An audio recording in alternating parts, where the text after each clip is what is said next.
Oh, you're here. Well, come into the studio. Let's see, we'll do a little studio tour before we sit down for the serious stuff. Great. Right here, this is good. This is a Wurlitzer that's not mine, but it's sort of on the extended loan. It's really wonderful from the fantastic David Boucher. Very nice of him. I'm storing it for a while.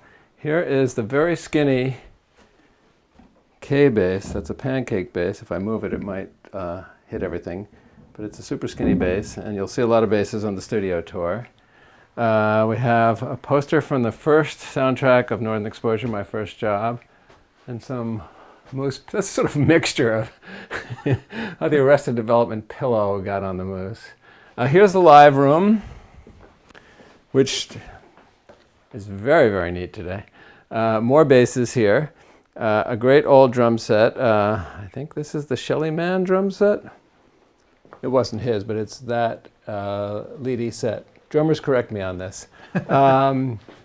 Lots of inspiring instruments, and that's sometimes how I write. If I'm not writing at the piano, I'll just try some of the different guitars here. Hawaiian Weissenborn, which was really big in Deadwood.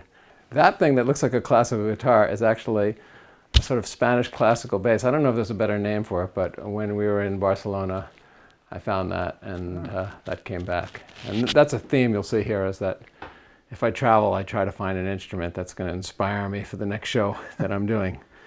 The piano is a fantastic Yamaha Grand. That's a Disclavier, which I can't tell you how many times it's been useful and saved me in various situations. To be able to write at Digital Performer, write on one of the great samples from Keyscape, and then when I want to use the real piano, it's right there and it transfers beautifully.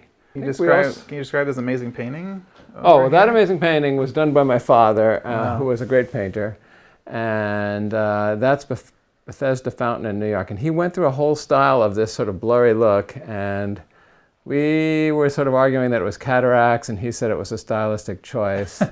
And he did have the cataracts fixed, and then he still kept his style for a while, so I guess he was right. So he was right. But this painting really inquires. I mean, we have some space here, but you sort of have to be 20 feet back to get the thing of it. And he lived near there in New York and would go and sketch it at Bethesda Fountain and then made the oil painting. I saw some of the sketches a long time ago. So in here, we have the control room. And at the controls is Scott, engineer and everything. It's basically a two-person shop, and so we both do everything, and when I'm writing, he does everything else. So I mean, it's just sort of the way it works out. I get very, absorbed, and when I'm writing, and that sort of takes over everything. And it's been a really nice, busy year, so, we've both been busy the whole time. And then up here, a lot of ukuleles from Arrested Development, and mandolins, and resonator ukulele. That's an unusual one from the Mo company. I'm hoping I'm saying their name right, because they got me that violin, and it's that mandolin. Ukulele, and it's a great one. The guitar racks over here have just, guitars and electric basses have been a big part of all the shows, and it changes. Like right now, we're working on Veep, and there's no electric anything in it. It's all, chamber orchestra, which is really fun. And The Good Place has a little bit of that, sort of a chamber orchestra, but with some additional instruments, and we use George Deering or a guitarist on almost every episode, and that's always a treat. And Arrested, there is no palette. Everything in the world is our palette, and we use it in every episode. So what else we got here? We got the Nord controller, our new monitors, which have been really nice and work great with DP. Do we have DP up? No, I think it froze.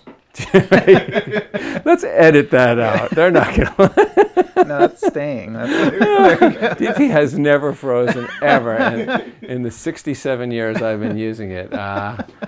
DP is great, and the monitors look great, and that's it. This is a cool thing here that we're really underusing. For a while I was using it. It's the 4-track. It's a Korg cassette 4-track with a genuine cassette. I don't know how it opens. There it is.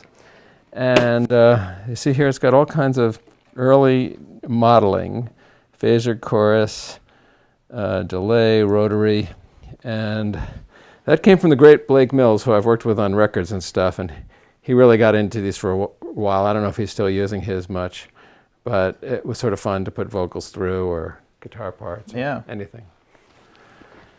Well, more basses in the corners. Corners tend to just accumulate bases because they're sort of safe in there, and there's at least one bass for sale now, but we can talk about that another time.